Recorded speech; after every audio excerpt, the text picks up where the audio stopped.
Terima kasih kepada Bapak Gembala karena malam hari ini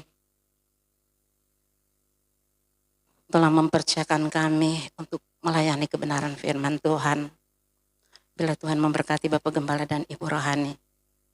Malam hari ini kita sama-sama mau belajar tentang kebenaran firman Tuhan yang akan memberkati kita semua.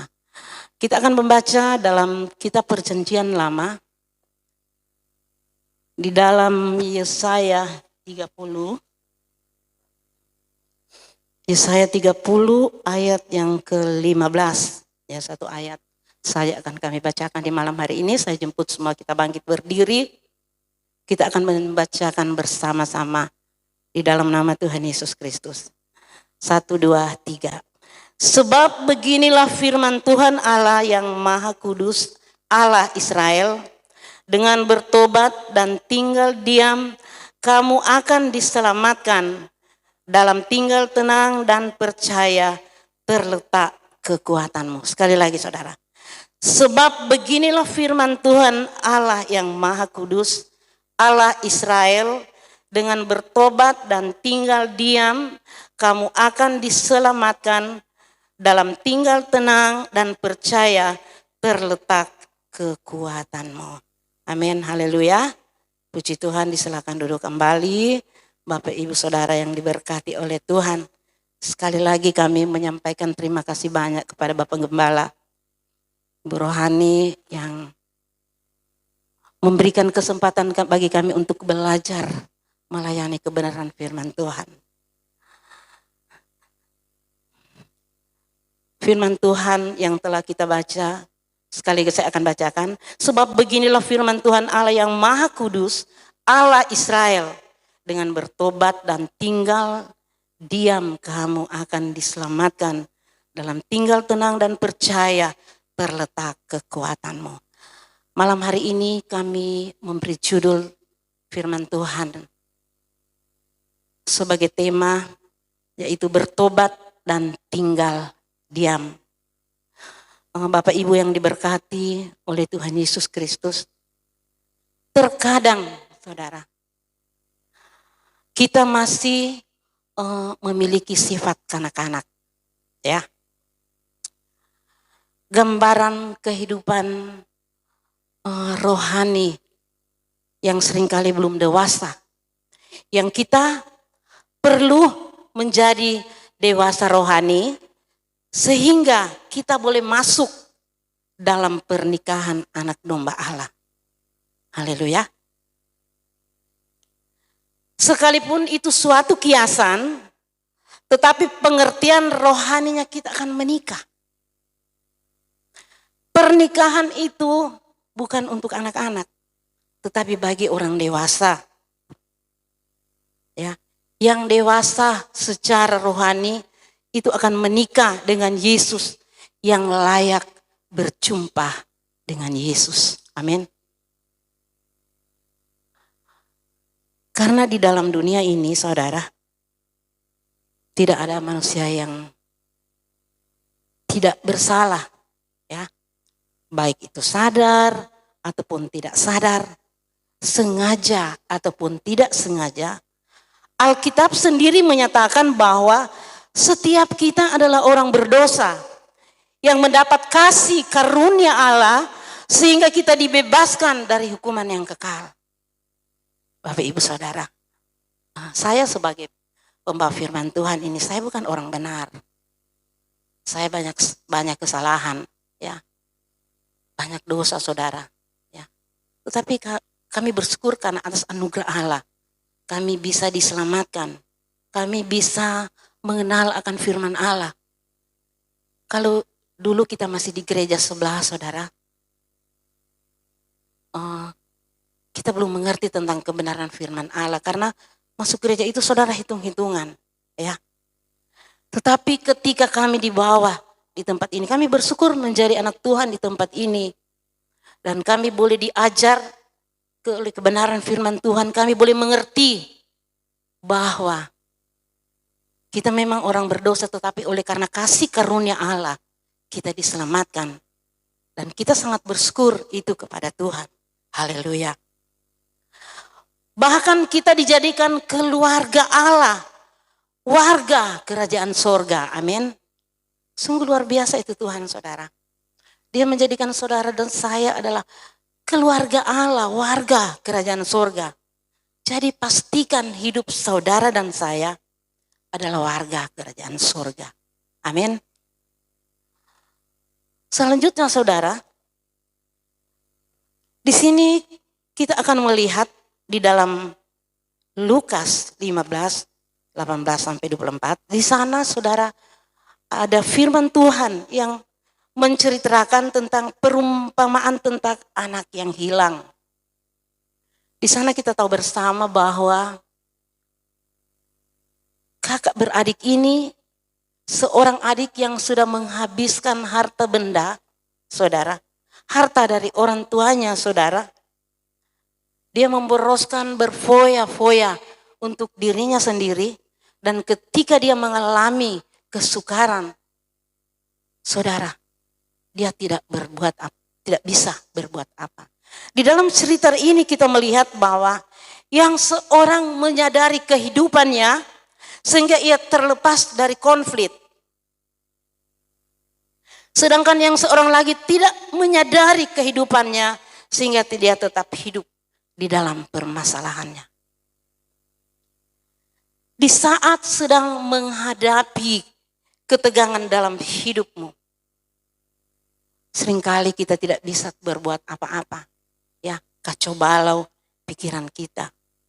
Seringkali persoalan hidup kita, saudara, membuat iman, kesetiaan, dan kekudusan kita menjadi rapuh. Seperti perumpamaan seorang anak yang terhilang ini, saudara. Menjadi rapuh. Sehingga seolah-olah kita kehilangan berkat. Saudara dan saya adalah orang-orang yang beriman.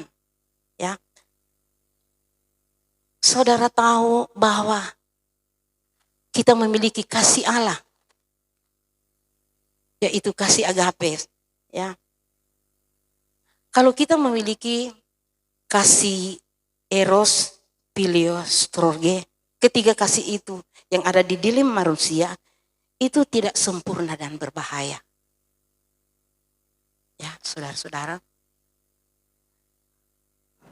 Di dalam Efesus 6 dikatakan bahwa penguasa di dunia ini adalah roh najis yang sedang dilepaskan dan beredar-edar di angkasa untuk menjatuhkan manusia.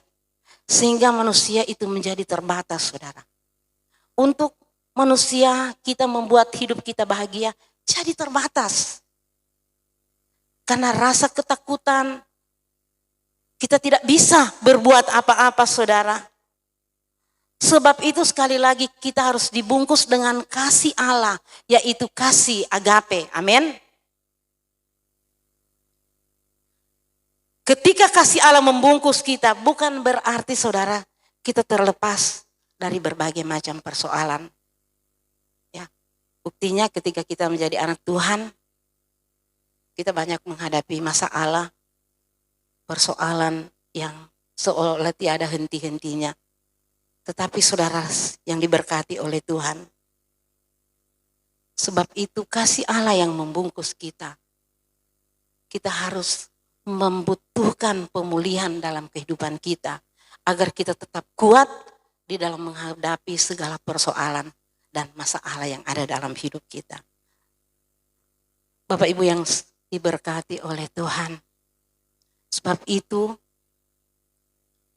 mari kita mau bertobat. Ya, bertobat bukan karena ketika kita dibaptis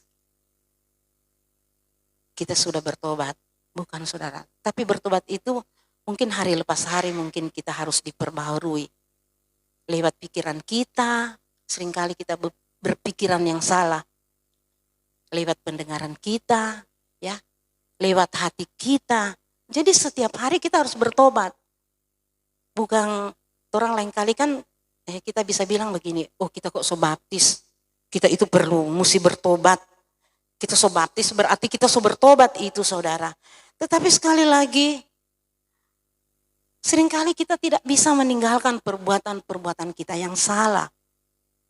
Lewat, sekali lagi saya katakan tadi, lewat pemikiran kita, ya, lewat pendengaran kita, mata kita, hati kita. Sering itu saudara, kita tidak bisa berbuat apa-apa. Jadi kita harus bertobat setiap hari saudara-saudara. Ya. Karena ini dunia ini saudara rentan dengan masalah. Banyak sekali masalah. Tetapi dengan bertobat engkau akan diberkati Tuhan. Apakah kita secara pribadi sudah mengalami perubahan itu? Saya katakan tadi bahwa orang mesti bertobat perlu setiap hari. Atau kita sedang tenggelam di dalam permasalahan kita yang berbeda-beda. Bila kita melihat dalam firman Tuhan, kehidupan yang telah dipersiapkan akan mampu menghadapi tantangan itu, saudara. Kita harus sering baca firman Tuhan. Kita butuh Roh Kudus yang sanggup menolong kita. Karena firman Tuhan itu adalah Allah itu sendiri. Firman Tuhan di dalam Yohanes 1 ayat 1 bahwa firman Tuhan adalah Allah itu sendiri. Ya. Jadi saudara, kita butuh firman. Persoalan yang ada di setiap saat itu bisa terjadi. Tetapi sekali lagi ada gerakan Pantekosta yang dilandasi oleh firman dan kuasa Roh Kudus. Amin.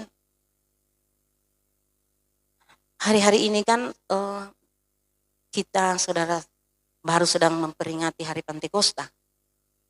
Di mana Roh Kudus turun pada waktu 2000 tahun yang lalu di kamar loteng Yerusalem. Dan di sana kita melihat bagaimana Petrus dan teman-temannya saudara. Ketika Petrus menjadi seorang pemberani sampai dia berkhotbah, ada 3.000 jiwa yang bertobat. Amin.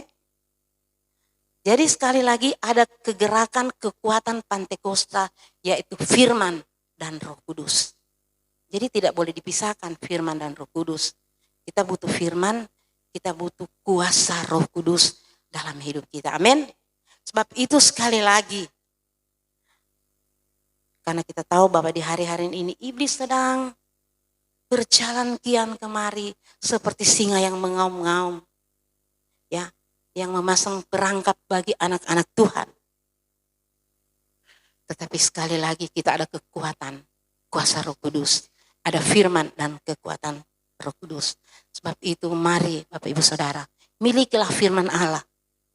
Ya, firman Allah adalah merupakan modal awal yang Tuhan berikan kepada kita, saudara. Sebab itu mari kita berpegang kepada firman Allah. Bukan kita berpegang kepada hal-hal yang indah-indah, yang mewah, saudara. Tetapi berpeganglah firman Allah. Kalau di dalam Mazmur 119 ayat 105, di sana dikatakan bahwa firman-Mu itu pelita bagi kakiku dan terang bagi jalanku. Ya, firman itu pelita. Kita perlu firman, kita butuh firman, saudara. Secara pribadi, kalau saya khotbah di kaum ibu bahwa ketika saya sebagai seorang single parent, kami butuh sekali firman Tuhan. Butuh sekali kekuatan kuasa Roh Kudus. Karena kalau tanpa itu kami tidak bisa kuat. Kami tidak bisa berjalan sendiri, saudara. Kita bilang Pak Ibu-ibu, tidak mudah untuk menjadi seorang single parent. Itu tidak mudah, saudara. Kalau ada sesuatu rencana yang kami akan lakukan, kalau masih ada suami kan kita bisa saling tukar pikiran. Tetapi ini kalau suaminya tidak ada, mau tukar pikiran dengan siapa? Hanya dengan Tuhan. Jadi tanpa firman dan kekuatan Roh Kudus, kami tidak bisa berbuat apa-apa. Kami gampang goyah, saudara.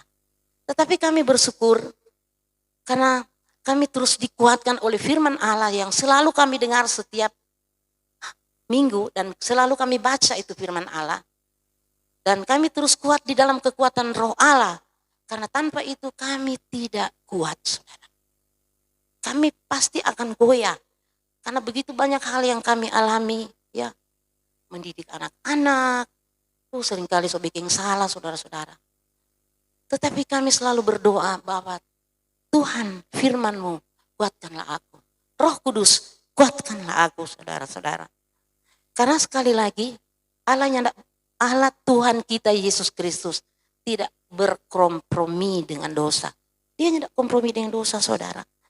Namun ketika kita bertobat dan kita mengakui kesalahannya kita masing-masing, Tuhan akan memulihkan hidup kita. Amin. Tuhan pasti pulihkan saudara. Ada berkat-berkat Tuhan yang Tuhan berikan bagi kita saudara. Sebab itu Bapak Ibu Saudara yang diberkati Tuhan. Mari kita mau bertobat. Kita tetap tinggal diam di hadirat Tuhan. Ya. Karena ketika kita tinggal di dalam hadirat Tuhan ada kekuatan baru yang memampukan kita menghadapi masalah persoalan yang ada di dalam dunia ini. Amin. Bapak Ibu yang diberkati oleh Tuhan Yesus. Seperti contoh tadi yang kita baca di dalam perumpamaan tentang anak yang terhilang. Saudara. Ketika dia menyadari apa yang dia telah lakukan, dia berbuat dosa, dia kembali. Saudara. Di dalam Lukas 15 ayat 21, saya akan membacakan firman Tuhan. Lukas 15 ayat 21. Kata anak itu kepadanya, Bapa, aku telah berdosa terhadap sorga dan terhadap Bapa. Aku tidak layak lagi disebutkan anak Bapa. Dia menyesal.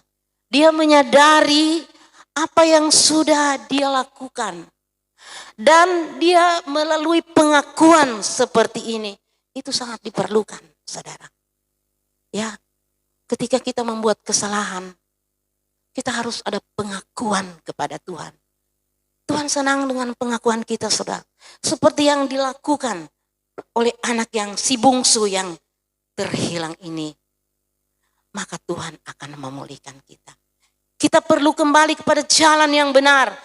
Mungkin Bapak Ibu Saudara, kita tidak hilang dari pandangan keluarga. Ya. Kita tidak hilang dari pandangan Bapak Gembala dan Ibu Gembala. Kita tidak hilang dari seluruh jemaat yang ada. Kita tidak hilang dari teman-teman kita, saudara. Tetapi kita terhilang. Ya, kita terhilang dari Tuhan. Tuhan tidak bisa melihat kita, saudara. Kalau kita banyak kesalahan di hadapan Tuhan. Ya. Kita terhilang dari pandangan Tuhan. Ya. Ketika Adam dan Hawa berbuat dosa, saudara, bukankah Taman Eden itu tidak jauh dari Allah? Ya, tidak jauh. Tetapi karena Adam dan Hawa itu berbuat dosa, Allah tidak melihat mereka. Jadi demikian juga kehidupan kita sebagai anak-anak Tuhan. Untuk kita tetap maju, kita mau tetap kuat, kita tetap mau bangkit. Bapak Ibu Saudara yang diberkati Tuhan. Setiap kita saudara, kita harus berusaha, harus kita tidak hilang dari pandangan Allah. Ya. Memang kita harus tidak hilang juga dari pandangan Bapak Gembala dan Ibu Rohani. Karena kita sebagai jemaat, ini boleh 1 minggu 1 kali masuk gereja. Bestonnya tidak ada, doanya tidak ada. Banyak alasan yang kita berikan. Padahal, saudara, Tuhan itu sangat baik, sangat luar biasa. Ketika dia berkorban, mati di kayu salib, dia bangkit. Ya, karena dia melakukan suatu perkara yang besar, dia menyelamatkan saudara dan saya. Jadi sekali lagi, jangan hilang dari pandangan Allah. Di dalam gereja, jangan hilang dari pemimpin gereja kita, saudara. Tetapi mari kita mau berlomba-lomba untuk kita tetap setia mengiring akan Tuhan. Di dalam ayat 22, saudara, dalam Lukas 15 ayat 22, di sini kami akan membacakannya. Tetapi ayah itu berkata kepada hamba-hambanya, lekaslah bawa kemari jubah yang terbaik, pakaikanlah itu kepadanya, dan kenakanlah cincin pada jarinya, dan sepatu pada kakinya. Ini karena cinta Bapa Sehingga dia mengembalikan semua yang terhilang. Amin. Dia mengembalikan sudah semua yang terhilang. Seorang bapak di sini mengatakan bahwa lekas bawa kemari itu jubah. Cepat bawa kemari itu jubah.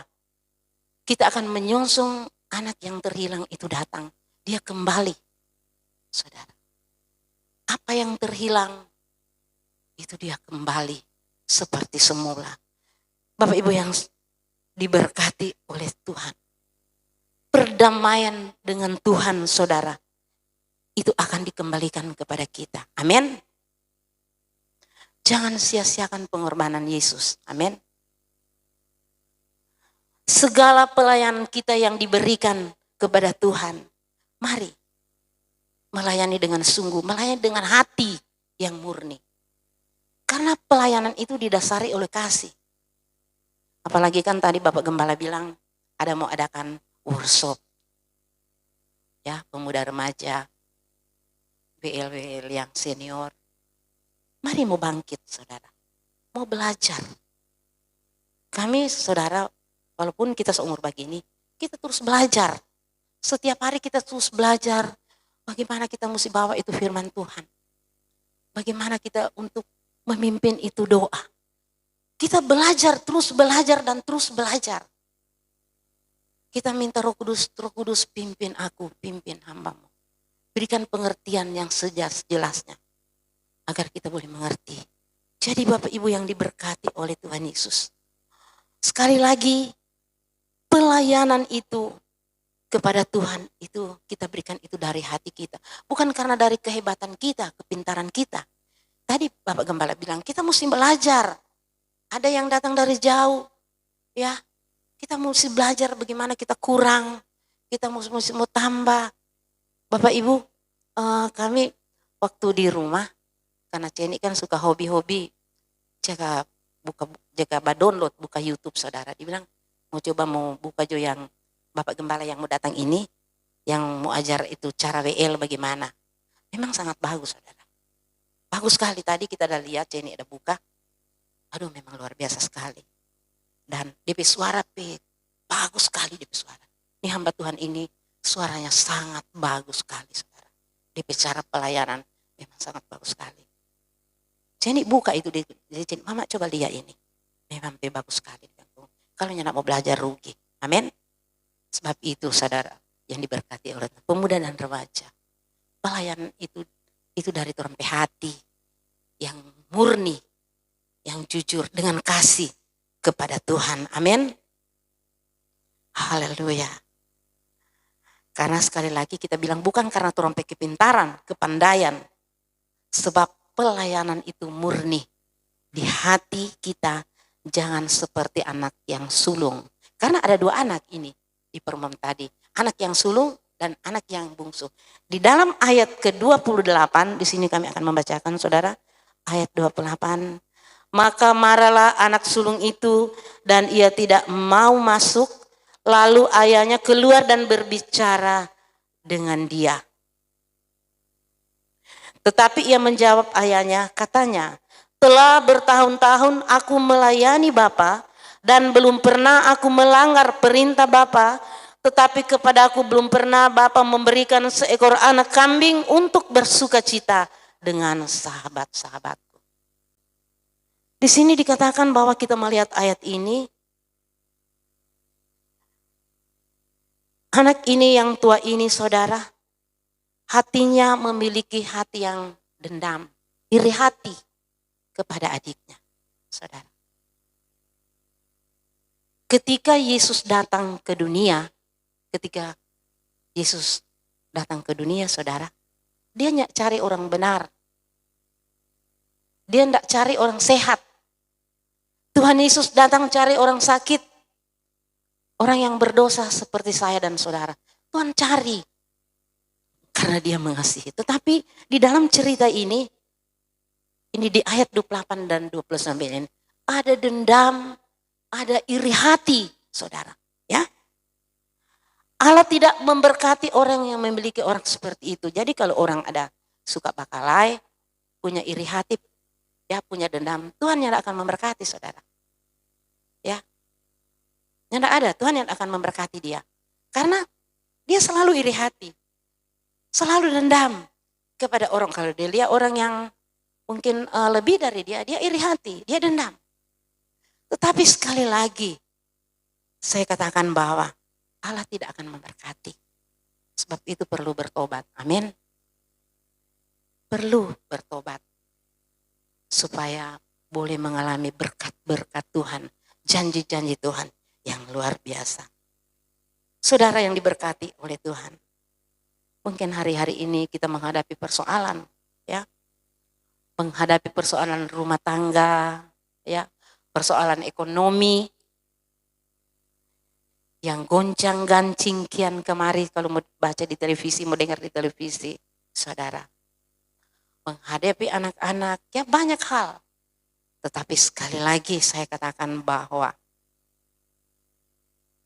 kita punya Tuhan, kita punya firman Allah. Kita punya firman dan kuasa Roh Kudus yang mampu menolong kita. Sekali tadi ayat yang kita baca bahwa ketika kita bertobat, tinggal diam dan tenang, di sana ada kekuatan. Amin. Hanya Tuhan yang mampu memberikan kekuatan bagi kita sebagai anak-anak Tuhan. Hanya Yesus yang sanggup menolong. Tadi pujian tadi mengatakan bahwa hanya Yesus yang kita perlu. Ya, tidak ada yang lain, hanya Yesus. Teman menolong itu terbatas, saudara. Saudara menolong itu terbatas. Tetapi ketika Tuhan menolong, tidak ada perkara yang mustahil. Dia sanggup menjadikan dari yang tidak ada menjadi ada. Sebab itu sekali lewat kebenaran firman Tuhan di malam hari ini. Mari, orang mau tetap setia, amin. Setia, saudara. Setia. Mungkin orang boleh berkata, aduh kita setia tapi belum diberkati. Kita setia. Setia berusaha. Ya, berdoa.